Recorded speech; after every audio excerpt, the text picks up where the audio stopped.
ഒരുമാതിരിയുള്ള എല്ലാ രോഗങ്ങൾക്കും അക്യൂപ്രഷർ കൊണ്ട് മാറ്റാൻ സാധിക്കും. ഒരുമാതിരിയുള്ള എല്ലാതരം രോഗങ്ങളും. പക്ഷേ നമ്മൾ പറയാറില്ല, ഈ വൈറൽ രോഗങ്ങൾ, ബാക്ടീരിയ കൊണ്ടുണ്ടാകുന്ന രോഗങ്ങൾ അതല്പം ബുദ്ധിമുട്ടാണ്. എന്നാൽ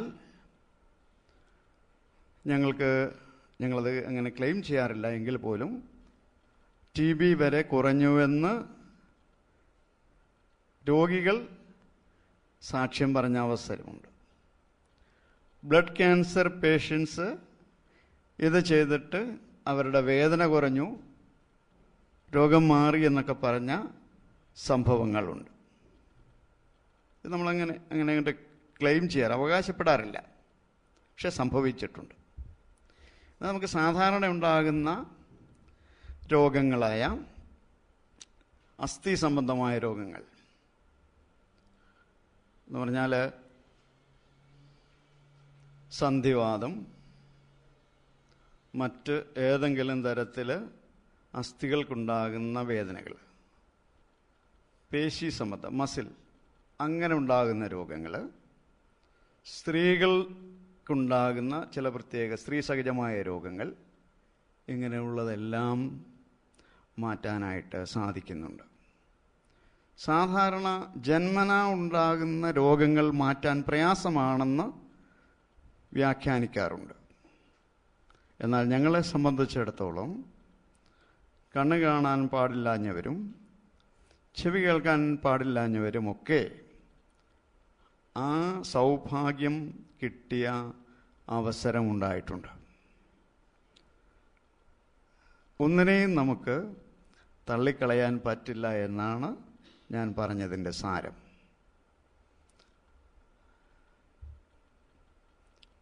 ഇപ്പോൾ സോമശേഖരൻ പറഞ്ഞതുപോലെ ഇന്ന് ഞങ്ങൾ ഒരു ഡെഫ് ആൻഡ് ഡംബ് സ്കൂളിൽ പോയി. കഴിഞ്ഞ 4 ദിവസങ്ങളായി പാലക്കാട് YMCAയിൽ ഓട്ടിസം എന്ന് പറഞ്ഞാൽ മനസ്സിലായോ? ചില mentally retardation, cerebral palsy, hyper activity തുടങ്ങിയ രോഗങ്ങളുള്ളതായ കുട്ടികളുടെ പേരൻസിനും വേണ്ടി ഒരു ക്ലാസ് നടന്നു വരികയാണ്. അത് നാളെ കൊണ്ട് അവസാനിക്കും. അത് കുട്ടികളോടുണ്ടായിരുന്നു, അവരെ നമ്മൾ അതിനുള്ള പോയിൻറ്റ്സ് ചെയ്ത് കാണിച്ചു. പേരൻസ് അത് വീണ്ടും തുടരണം. ക്രമേണ വ്യത്യാസങ്ങൾ വരും. ഓട്ടിസം എന്ന് പറഞ്ഞാൽ ആ രോഗമുള്ള ആളുകൾ നമ്മളോടൊപ്പം ജീവിക്കുന്നുവെങ്കിലും അവർ മറ്റൊരു ലോകത്താണ്. നാം പറയുന്നതൊന്നും അവർ മനസ്സിലാക്കത്തില്ല. അവരുടെ കൈകളൊക്കെ ചലിക്കുന്നത് വേറൊരു പ്രത്യേക തരത്തിലായിരിക്കാം.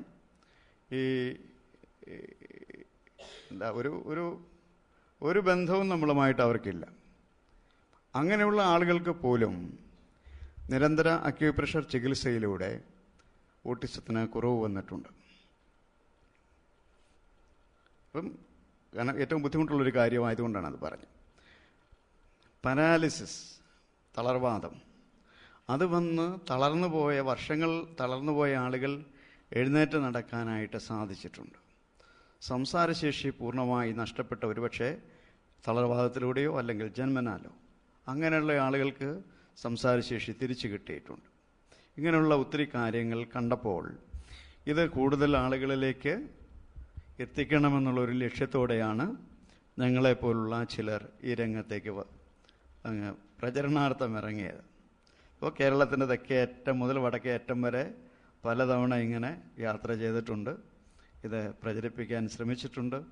ചിലപ്പോൾ യാത്ര ചെയ്യുമ്പോൾ തീവണ്ടികളിൽ എന്തെങ്കിലും അസ്വസ്ഥതയുള്ളവരെ കണ്ടാൽ അപ്പോൾ ചെയ്തു കൊടുക്കും. ഇപ്പോൾ ഈ ആഴ്ചയിൽ ഞാൻ ബോംബെയിൽ നിന്ന് വരുന്ന സമയത്ത് ട്രെയിനിൽ 2-3 പേര് കുഴപ്പമുള്ളവരെൻ്റെ തൊട്ടടുത്തുണ്ടായിരുന്നു. അവരുടെ പ്രയാസങ്ങളൊന്ന് മാറ്റി കൊടുക്കാനായിട്ട് ദൈവം എന്നെ ഉപയോഗിച്ചു.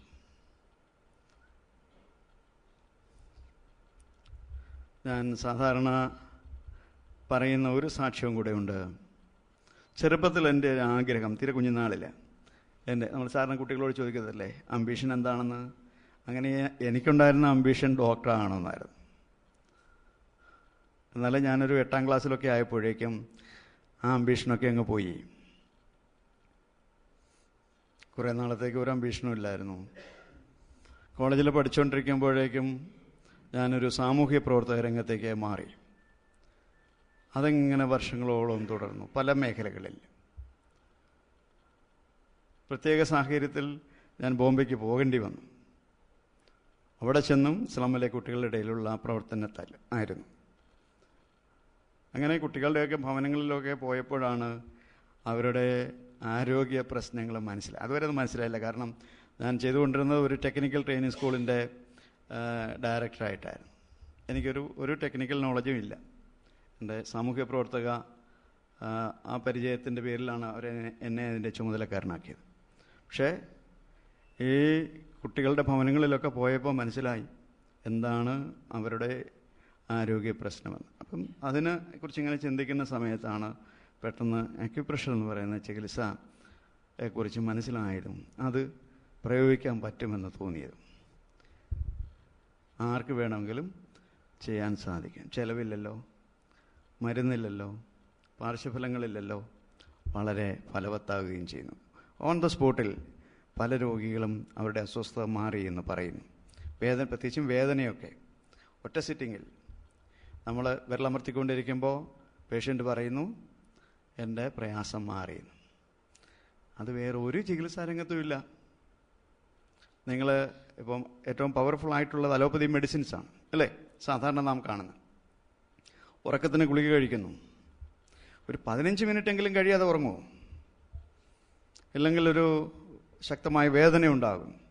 എത്ര പവർഫുള്ളായിട്ടുള്ള പെയിൻ കില്ലർ ടാബ്ലറ്റ് കഴിച്ചാലും ഒരു 15-20 മിനിറ്റെങ്കിലും കഴിയണം അല്ലേ? പക്ഷേ അക്യുപ്രഷർ ചെയ്യുമ്പോൾ നിമിഷങ്ങൾക്കുള്ളിൽ നിങ്ങൾ വിരൽ അമർത്തിക്കൊണ്ടിരിക്കുന്ന സമയത്ത് അവർക്ക് ഉറക്കം വരും, അല്ലെ അവരുടെ വേദന മാറും. അത്രയ്ക്ക് ഗുണമുള്ളൊരു പരിപാടിയായി. പക്ഷെ നമ്മളിത് ചെയ്ത് മനസ്സിലാക്കണം. നിങ്ങൾക്ക് തലവേദന ഉണ്ടായെന്ന് വിചാരിക്കുക. തലവേദന ഉണ്ടാകാത്തവരാരുമില്ലല്ലോ. തലവേദന ഉണ്ടായപ്പോൾ എന്തോ ചെയ്തു?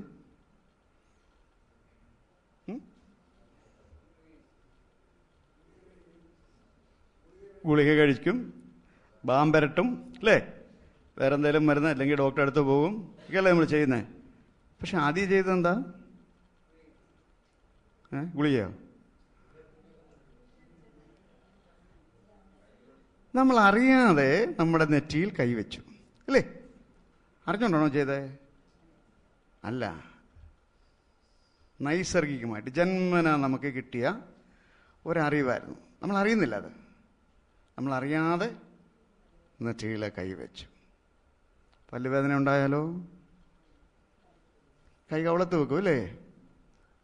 പക്ഷെ നമ്മൾ മറന്നു പോകുന്നു ചെയ്തു എന്നുള്ള വിവരം. ഇപ്പം ഞാൻ ചോദിച്ചപ്പോഴാണ് നിങ്ങൾ ഓർത്തത്. ചുരുക്കം 2-3 പേര് മാത്രമേ ഉള്ളൂ പെട്ടെന്ന് ഇങ്ങനെ നെറ്റിയിൽ കൈവച്ചെന്ന് പറയാം, കുഞ്ഞുൾപ്പെടെ. ആദ്യം അറിയാതെ ചെയ്തു പോയതാ അത് കൃത്യമായി നമ്മുടെ വേദന മാറ്റാൻ പറ്റിയ സ്ഥലമായിരുന്നു കേട്ടോ. ഒരല്പം നേരം കൂടെ ആ കൈ അവിടെ വെച്ചിരുന്നെങ്കിൽ ആ വേദന മാറി കിട്ടിയേനെ. ഞാൻ സാധാരണ പറയുന്ന ഒരു ഉദാഹരണമുണ്ട്. നായല്ലേ, പട്ടി. പലരുടെയും വീടുകളിൽ കാണും. ഞാൻ ആ വീട്ടിൽ വളർത്തുന്ന പട്ടിയെക്കുറിച്ചല്ല. വീട്ടിൽ വളർത്തുന്ന പട്ടിക്ക് ചിലപ്പം 5000-6000 രൂപ ഒക്കെ കൊടുത്തുമായിരിക്കും. അതുകൊണ്ട് പട്ടിക്ക് എന്തെങ്കിലും ഒരു അസുഖം വന്നാൽ നിങ്ങൾ അന്നേരം തന്നെ ഒരു മൃഗ ഡോക്ടറെ കൊണ്ടുവന്നു വരും. പട്ടിക്ക് ഏറ്റവും ഇഷ്ടമുള്ള ഭക്ഷണങ്ങളിൽ ഒന്ന് ഇറച്ചിയാണ്. എന്നാൽ അതിന് വയറ്റിലൊരു അസ്വസ്ഥ ഉണ്ടായാൽ ആ ഇറച്ചി അവിടെ വെച്ചാൽ അത് തിന്നത്തില്ല. എന്തോ ചെയ്യുമെന്നറിയാമോ? പുല്ല് തിന്നും അല്ലേ? പക്ഷെ പുല്ല് തിന്നുന്നതിന് മുമ്പോ കുറച്ചു നേരത്തേക്ക് അതൊന്നും തിന്നത്തില്ല, യാതൊരു സാധനവും തിന്നത്തില്ല. അത് കഴിഞ്ഞേ പുല്ല് തിന്നത്തുള്ളൂ. നമ്മളാണല്ലോ നമ്മളെ ഒരു ദിവസം നമുക്കൊരു വയറ്റിൽ അസുഖം ഉണ്ടായാൽ നമ്മളൊരു 6 പ്രാവശ്യം വയറൊഴിഞ്ഞെന്ന് വിചാരിക്കാം. നമുക്കിഷ്ടമുള്ളൊരു ഭക്ഷണം നമ്മുടെ മുന്നേ വന്നാൽ, വല്ല കല്യാണത്തിനും പോയാൽ നമ്മൾ അസുഖം നോക്കത്തില്ല അല്ലേ? 6-ന് പകരം 12 തവണ വയറൊഴിയുമെന്ന് അറിഞ്ഞാലും നമ്മൾ അത് തിന്നും. പക്ഷേ നായ തിന്നത്തില്ല. അവിടെയാണ് അതിൻ്റെ പ്രത്യേകത. അത് നിങ്ങളുടെ വീട്ടിൽ പശു ഉണ്ടെങ്കിൽ പശുവിനെ ശ്രദ്ധിച്ചാൽ അറിയാം. അതിനും വയറ്റിൽ എന്തെങ്കിലും അസ്വസ്ഥ ഉണ്ടായാൽ നിങ്ങളതിന് കാടിയോ കഞ്ഞുള്ളോ പിണ്ണാക്കോ മറ്റെന്തെങ്കിലും തീറ്റയോ കൊടുത്താൽ, വൈക്കോലൊന്നും കൊടുത്താൽ അത് തിന്നില്ല. കുറേ സമയത്തേക്ക് അതൊന്നും തിന്നില്ല. വീണ്ടും വീണ്ടും അയവിറക്കി അതിൻ്റെ വയറിൻ്റെ പ്രയാസം മാറിയതിന് ശേഷം മാത്രമേ അത് തിന്നത്തുള്ളൂ, അല്ലെ കുടിക്കത്തുള്ളൂ. അപ്പോൾ സൃഷ്ടികളിൽ വളരെ താഴത്തെ നിലയിൽ ഹീനമായിട്ടുള്ള ഈ നായ അതിൻ്റെ അസുഖം ഭേദമാക്കാൻ സ്വയം കഴിവ് ദൈവം തമ്പുരാൻ കൊടുത്തിട്ടുണ്ടെങ്കിൽ, സൃഷ്ടികളിൽ ഏറ്റവും മകുടം എന്ന് പറയുന്ന മനുഷ്യന് തൻ്റെ അസുഖത്തെ മാറ്റാൻ ദൈവം എന്തുമാത്രം കഴിവ് കൊടുത്തിട്ടുണ്ടായിരിക്കും. പക്ഷെ നമ്മൾ ഉപയോഗിക്കുന്നില്ല. ഞാൻ പലപ്പോഴും പറയുന്നത് നമ്മൾ ഈ മൃഗങ്ങളെ അല്ലെ പക്ഷികളെ കണ്ടു പഠിക്കണമെന്നാണ്. അപ്പോൾ അതൊരു പ്രധാന സംഗതിയാണ്. നമ്മുടെ സമൂഹത്തിൽ നാം ജീവിക്കുന്ന ചുറ്റുപാടിൽ ഇങ്ങനെയൊക്കെയുള്ള കാര്യങ്ങളുണ്ട്. ഇതൊന്ന് പ്രയോഗിക്കാൻ ശ്രമിക്കണം. അക്യൂപ്രഷർ എന്ന ചികിത്സാ വിഭാഗത്തിന് പല ടെക്നിക്കുകളുണ്ട്. ശരീരമാസകലം ചെയ്യുന്നതുണ്ട്, കൈപ്പത്തികളിൽ മാത്രം ചെയ്യുന്നതുണ്ട്, കാൽപാദങ്ങളിൽ മാത്രം ചെയ്യുന്നതുണ്ട്, അല്ലെങ്കിൽ കണ്ണിൻ്റെ സമീപത്തോ ചെവിയിലോ ഒക്കെ മാത്രം ചെയ്യുന്നതായ ടെക്നിക്കുകളുണ്ട്. ഇപ്പം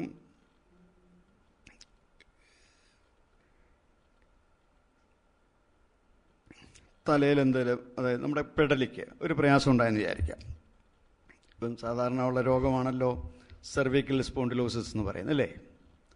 അതായത് പെടലി തിരിക്കാൻ മേലാത്ത ഒരവസ്ഥയിലെത്തുന്ന ഒരു രോഗം. നമ്മുടെ എല്ലുകൾക്കിടയിലുണ്ടാകുന്ന ചില സാധനങ്ങൾ നഷ്ടപ്പെടുകയും അത് സ്റ്റിഫാകുകയൊക്കെ ചെയ്യുന്ന അവസ്ഥ. പെടലി തിരിക്കാൻ വയ്യ. അല്ലെങ്കിൽ അതിൻ്റെ ഭാഗം കൊണ്ട് തോളിന് പ്രയാസം, കൈകൾക്ക് പ്രയാസം ഒക്കെ ആവുന്നു. അത് ഭേദമാക്കാൻ ആ പെടലിയിലൊന്നും കൈവെക്കേണ്ട ആവശ്യമില്ല.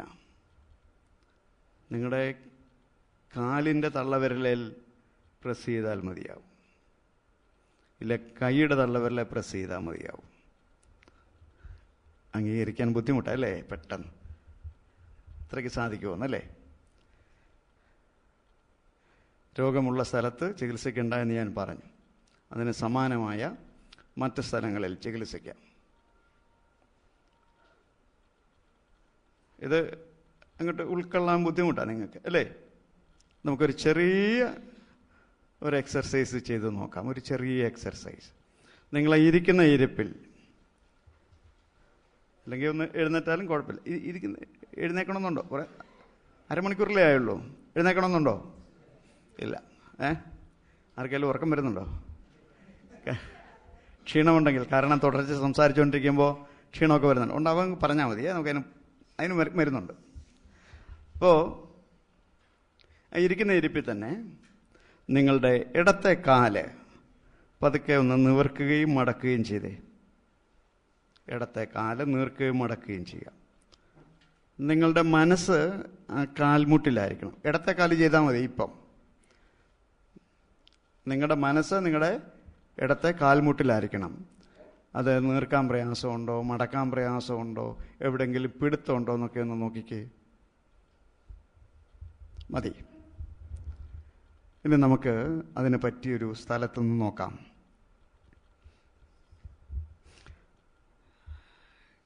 കൈമുട്ടാണ് പ്രയോഗിക്കാൻ പോകുന്നത് കേട്ടോ.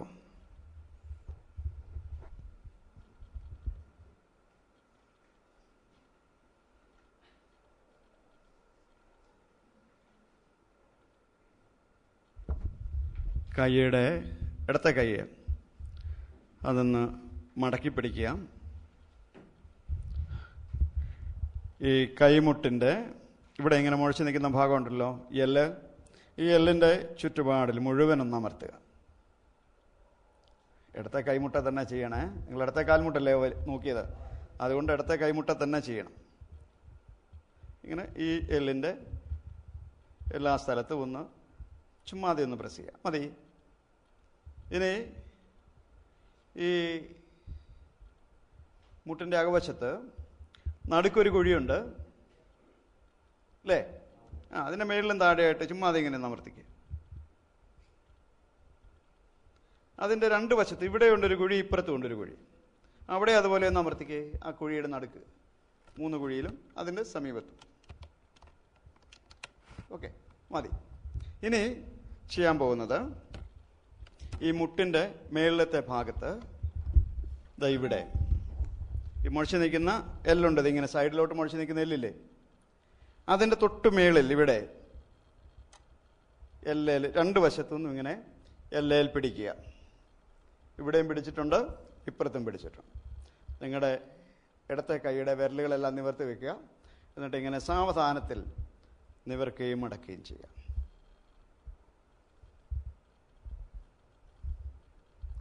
ഒരു അല്പവും കൂടെ സ്പീഡാവാം, അല്പവും കൂടെ സ്പീഡാവാം, നല്ല സ്പീഡിലാവാം. ചിലർക്ക് ചിലപ്പോൾ ഒരല്പം വേദന കാണും ഇവിടെ കേട്ടോ, സാരമില്ല, കുഴപ്പമുണ്ടാവില്ല. ഓക്കെ, മതി.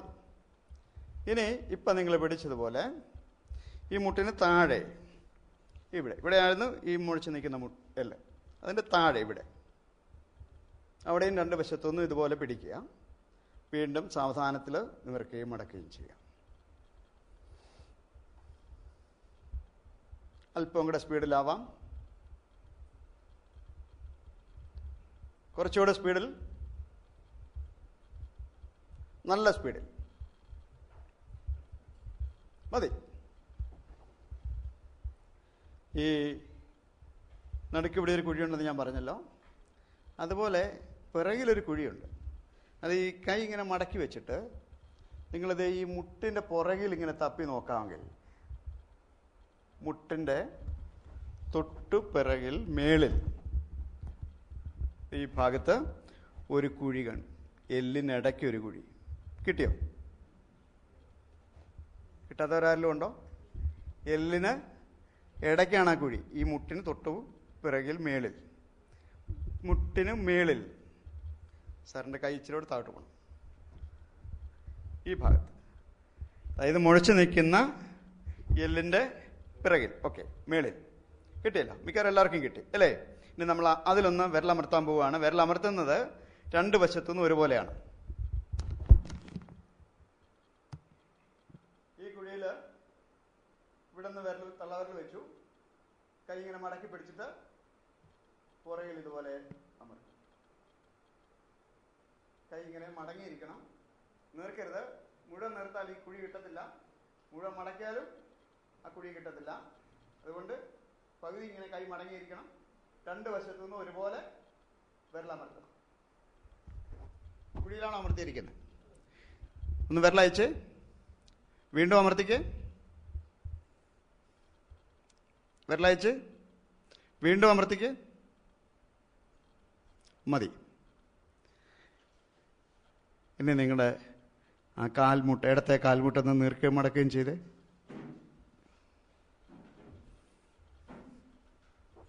എങ്ങനെയുണ്ട്? ഫ്രീ ആയി അല്ലേ? നിങ്ങളുടെ കാൽമുട്ട തൊട്ടില്ല, പക്ഷേ ഇപ്പോൾ അവിടം ഫ്രീ ആയിട്ടുണ്ട്.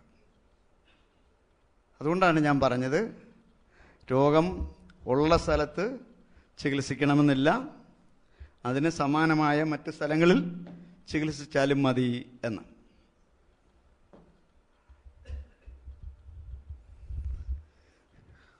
ഒരു കാര്യം ചെയ്യാം, ഒന്ന് എഴുന്നേറ്റ് നിൽക്കുമോ എല്ലാവരും? ബുദ്ധിമുട്ടില്ലെങ്കിൽ 2 കൈയും ഇങ്ങനെ ഒന്ന് കുടയാമോ?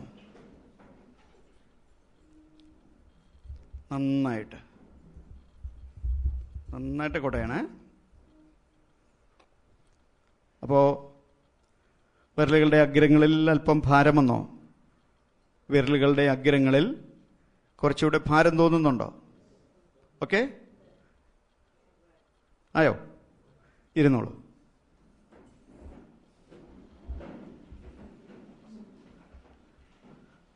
ഇപ്പം എന്ത് തോന്നുന്നു?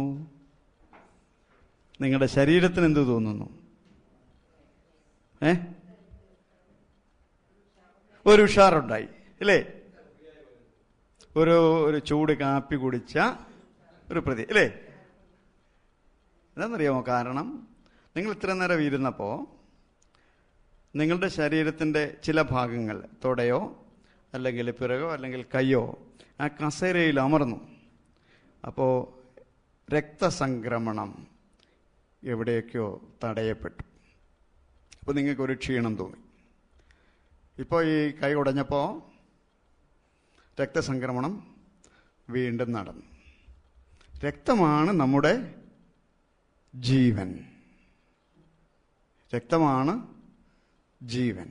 രക്തം എല്ലായിടത്തും എത്തിയാൽ അവിടെയെല്ലാം ജീവനുണ്ട്. രക്തം കുറയുമ്പോൾ ജീവൻ നഷ്ടപ്പെടുന്നു. ഇന്ന് സാധാരണയായി പറയുന്നൊരു വാക്കാണ്, തലച്ചോറിലോട്ട് ബ്രെയിനിലോട്ട് ഓക്സിജൻ ചെല്ലാഞ്ഞത് കൊണ്ട് പേഷ്യൻ്റ് കോമയിലായി മരിച്ചുപോയി എന്നല്ലേ? കാരണം ആവശ്യത്തിനുള്ള രക്തം തലച്ചോറിൽ കിട്ടാഞ്ഞത് കൊണ്ടാണ് ഓക്സിജൻ ലഭിക്കാഞ്ഞത്. അപ്പം ഇത്തരം കാര്യങ്ങൾ ഇതൊക്കെ നമ്മുടെ നിത്യജീവിതത്തിൽ നമുക്ക് ചെയ്യാൻ പറ്റുന്നതാണ്. ഞാൻ ഈ പറയുന്ന കാര്യമൊക്കെ ഓർത്തിരിക്കണ്ടയോ? അല്ല, മറന്നുപോയ കാര്യമില്ലല്ലോ അല്ലേ? ഓർത്തിരിക്കാൻ പറ്റിയ സ്ഥലം നമ്മുടെ മൂന്നാം കണ്ണിൻ്റെ സ്ഥാനമാണ്. നമ്മുടെ മൂന്നാം കണ്ണിൻ്റെ സ്ഥാനം. മൂന്നാം കണ്ണ് അതെന്നറിയാമല്ലോ അല്ലേ? അവിടെ വിരലമർത്തിയാൽ നമ്മളുടെ ഓർമ്മശക്തി വർദ്ധിക്കും. നമ്മളൊരു കാര്യം മറന്നുപോയാൽ, നമ്മളിപ്പോൾ ആരെങ്കിലും ചോദിച്ചു, നമ്മളെല്ലാം പ്രസംഗിക്കുന്ന സമയം മറന്നുപോയാൽ നമ്മളറിയാതെ ഇങ്ങനെ കൂട്ടത്തില്ലേ? പെട്ടെന്ന് അത് ഓർമ്മയിൽ വരും. കാരണം അവിടെ ശേഖരിച്ച് വെച്ചിട്ടുണ്ടത്, അതിങ്ങോട്ട് പുറത്തോട്ട് വരും. കമ്പ്യൂട്ടർ ഉപയോഗിക്കുന്ന ആളുകൾ കുറേ നേരം ടൈപ്പ് ചെയ്ത് കഴിയുമ്പം അത് സേവ് ചെയ്യും അല്ലേ? അല്ലെ ടൈപ്പ് ചെയ്ത് മുഴുവൻ പോവും. സേവ് ചെയ്യും എന്ന് പറയുന്നത് പോലെയാണ് ഈ സംഗതി. പഠിക്കുന്ന കുട്ടി, നിങ്ങളിപ്പോൾ ചെയ്തില്ലെങ്കിലും നിങ്ങളുടെ വീടുകളിൽ പഠിക്കുന്ന കുട്ടികളുണ്ടെങ്കിൽ അവരെ ഇത് പറഞ്ഞ് മനസ്സിലാക്കണം. പഠിക്കുന്നതിനിടയ്ക്ക് കുറച്ച് നേരം കഴിയുമ്പം ഇവിടെ ഒന്ന് വിരലമർത്തണം. അതൊരു 10 സെക്കൻഡ് ഇങ്ങനെ പിടിച്ചിട്ട് വിരൽ മാറ്റിയിട്ട് വീണ്ടും ആവർത്തിക്കും 2-3 തവണ. ഇപ്പം ഞാനിപ്പോൾ പറയുന്നത് നിങ്ങളിങ്ങനെ ഇടയ്ക്കൊന്ന് പ്രസ് ചെയ്താൽ നിങ്ങളുടെ ഓർമ്മയിൽ നിൽക്കും കേട്ടോ. അതുകൊണ്ട് വല്ലപ്പോഴുമൊക്കെ അത് തന്നെ ചെയ്യണം. ഓർമ്മയിൽ നിൽക്കും. നമ്മൾ സാധാരണ പലതരത്തിലുള്ള രോഗികളെ കാണാറുണ്ട്. ചിലർ അങ്ങനെ അത്യാസന്ന സ്റ്റേജിലായിരിക്കും. പല രോഗങ്ങൾ കൊണ്ടുണ്ടാകുന്ന പ്രയാസങ്ങൾ. ഇപ്പോൾ ആസ്തമ അല്ലെങ്കിൽ വലിവെന്ന് പറയുന്ന രോഗം, ശ്വാസം മുട്ടൽ വളരെ കൂടുതലാണ് അല്ലേ? ചിലർ ആ വലിവിൻ്റെ ശക്തി കൊണ്ട് മരിച്ചു പോകും. അല്ലെങ്കിൽ നമുക്കൊരു സ്റ്റെയർ കേസ് കയറണം, സ്റ്റെപ്പ് കയറണം, അല്ലെങ്കിൽ ഒരു കയറ്റം കയറണം, പെട്ടെന്ന് കിതയ്ക്കും. ആ വാക്ക് മനസ്സിലായല്ലോ, കിതയ്ക്കുക എന്നുള്ളത്. അങ്ങനെയുള്ള സന്ദർഭത്തിൽ ശ്വാസം മുട്ടൽ അനുഭവപ്പെടും. നമ്മൾ പറയുന്നത് വിമ്മിഷ്ടം. ശ്വാസം മുട്ടൽ കൊണ്ടുണ്ടാകുന്നൊരു വിമ്മിഷ്ടം അതെത്ര വളരെ കൂടുതലാണെങ്കിലും നിമിഷ നേരം കൊണ്ട് അത് മാറ്റാൻ സാധിക്കും. ഈ പെണ്ണുങ്ങൾ നെക്ലേസ് ഉപയോഗിക്കാമായിരുന്നു, ഇപ്പോഴില്ലെന്ന് തോന്നുന്നു. ആ നെക്ലേസിൻ്റെ നടുക്ക് ഒരു ചെറിയൊരു സാധനം, പെൻഡൻ്റ് എന്ന് പറഞ്ഞൊരു സാധനമുണ്ട്. അത് ഈ തൊണ്ടക്കുഴിയിലായിരുന്നു കിടന്നു വന്നിരുന്നത്. അതിന് പറ്റിയ സ്ഥലമാണ് കേട്ടോ.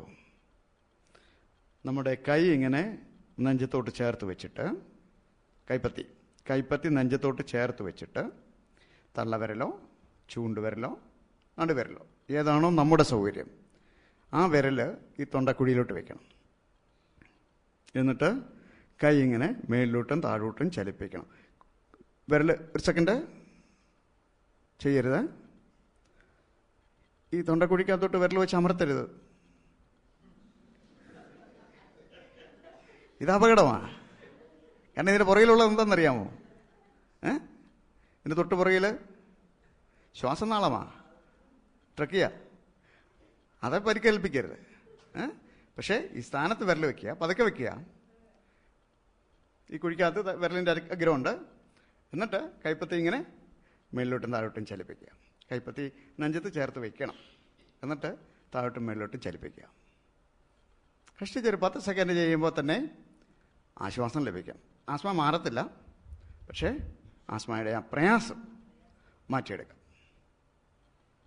നിങ്ങൾക്കോ മറ്റാർക്കെങ്കിലുമോ ഇങ്ങനെ വിഷമിക്കുന്നത് കാണുമ്പോൾ നിങ്ങൾക്കവരെ സഹായിക്കാൻ കഴിയും. 10 സെക്കൻഡ്, വേണമെങ്കിൽ ഒരു പ്രാവശ്യം കൂടെ ആവാം, 2 തവണ, അതിൻ്റെ ആവശ്യമേ വരൂ. വളരെ പെട്ടെന്ന് മാറ്റാം. ആരെങ്കിലും മോഹാലസ്യപ്പെട്ട് വീണെന്ന് വിചാരിക്കുക, ബോധക്കേട്, തല ഇറങ്ങിക്കിടക്കുന്നത് കാണുന്നു, അല്ലെ തല ഇറങ്ങിക്കൊണ്ടിരിക്കുന്ന ഈ മൂക്കിന് തൊട്ട് താഴെ നിങ്ങൾ ഈ വിരലിങ്ങനെ വെച്ചാൽ പല്ലും മോണയും തമ്മിൽ കൂട്ടിമുട്ടുന്ന ഒരു സ്ഥലത്താണ് വിരൽ ചെല്ലുന്നത്. മൂക്കിന് തൊട്ട് താഴെ വിരൽ വെച്ചാൽ പല്ലും മോണയും തമ്മിൽ കൂട്ടിമുട്ടുന്ന സ്ഥലം. ഓക്കെ, അവിടെ വിരലമർത്തിയാൽ ബോധക്കേടിൽ നിന്ന് അവരെ എഴുന്നേൽപ്പിക്കാം. പക്ഷേ ശ്രദ്ധിക്കേണ്ടത് വിരലിൻ്റെ പൊസിഷൻ ഇങ്ങനെ ആയിരിക്കണം. ഒരല്പം മേളിലോട്ട് നിൽക്കണം. മുഴുവൻ മേളിലോട്ടല്ല, മുഴുവൻ പുറകോട്ടുമല്ല, ഒരല്പം മേളിലോട്ട്. ആ രീതിയിൽ വിരൽ വെച്ചിട്ട് പ്രസ് ചെയ്താൽ നിമിഷ നേരം കൊണ്ട് ആളെ എഴുന്നേൽപ്പിക്കാം. സാധാരണ മോഹാലസ്യപ്പെട്ട നമ്മൾ ചെയ്യുന്നത് എന്താ? വെള്ളം എടുത്തുകൊണ്ട് വന്ന്, അല്ലേ, വെള്ളം എടുക്കാൻ പോകുന്ന നേരം കൊണ്ട് ഇയാളെ എഴുന്നേൽപ്പിക്കാം. ഏത് കാരണം കൊണ്ട് ബോധം കെട്ടതാണേലും, ചിലപ്പോൾ BP ആവാം, ഇല്ലെങ്കിൽ എന്താ വാഹനങ്ങളിൽ യാത്ര ചെയ്യുമ്പോൾ പ്രത്യേകിച്ചും ബസ്സിൻ്റെയൊക്കെ പുകയടിക്കുന്നതുകൊണ്ടാവാം, എന്ത് കാരണമാവാം. ഇത് ചെയ്താൽ ആളെ എഴുന്നേൽപ്പിക്കാം. അത്യാവശ്യത്തിന് നമുക്കൊരാളെ സഹായിക്കാൻ പറ്റും. അതാ പറഞ്ഞത്, 1-2 തവണ ചെയ്താൽ മതിയാവും.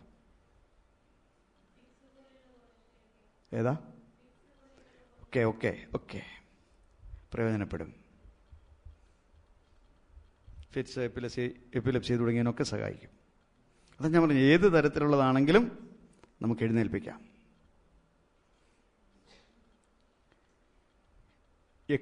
ഉണ്ടാകത്തില്ലേ, എക്കിട്ടം തുടരെ എക്കിട്ടം ഉണ്ടാകുകയാണെങ്കിൽ വലിയൊരു വിഷമമാണ്, അല്ലേ? പ്രത്യേകിച്ചും കൊച്ചുകുട്ടികളൊക്കെ ആണെങ്കിൽ അവരൊന്നുകൊണ്ട് അങ്ങ് വിമിഷ്ടപ്പെടുന്നത് കാണാം. അപ്പോൾ അങ്ങനെയുള്ള സന്ദർഭത്തിൽ ചെവിക്കുള്ളിലോട്ട് വിരൽ കടത്തി ഈ കിഴുത്തെ അങ്ങ് അടയ്ക്കണം. 2 ചെവിയും വിരലുകൾ കയറ്റി കിഴുത്തെ അങ്ങ് അടയ്ക്കണം.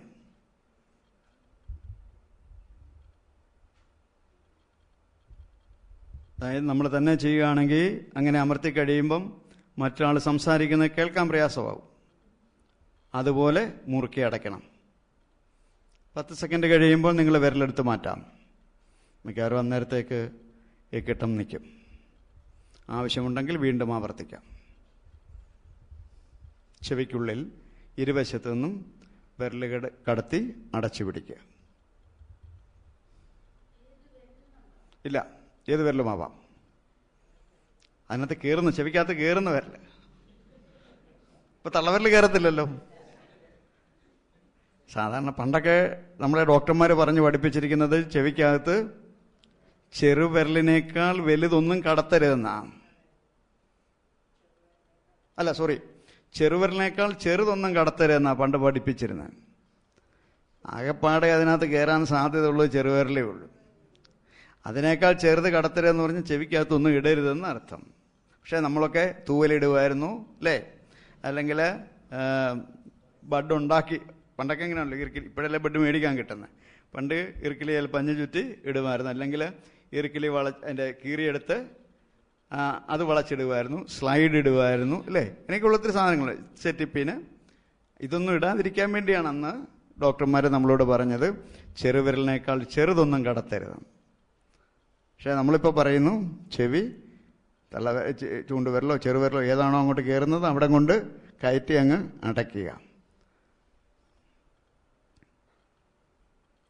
ഇനി അതുപോലെ വിരലുകൾ 2 വശത്തു നിന്നും ഒരുപോലെ കടത്തിയിട്ട് കീഴോട്ടിങ്ങനെ വലിച്ചു പിടിച്ചാൽ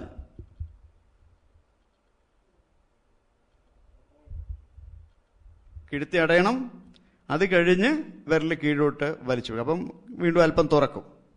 അങ്ങനെ വലിച്ചു പിടിച്ചാൽ ഛർദിക്കുന്നത് നിൽക്കും. ഛർദിൽ, വൊമിറ്റിംഗ്, ഏത് കാരണം കൊണ്ടുള്ള ഛർദിലാണെങ്കിലും, യാത്ര, അതായത് മോഷൻ സിക്നസോ BP-യോ, ഈവൻ സ്ത്രീകളുടെ പ്രഗ്നൻസി പീരീഡിലോ അല്ലെങ്കിൽ വയറ്റിൽ എന്തെങ്കിലും അസ്വസ്ഥയുണ്ടായിട്ടോ എന്തുമായിക്കോട്ടെ, ഛർദിൽ നിൽക്കും.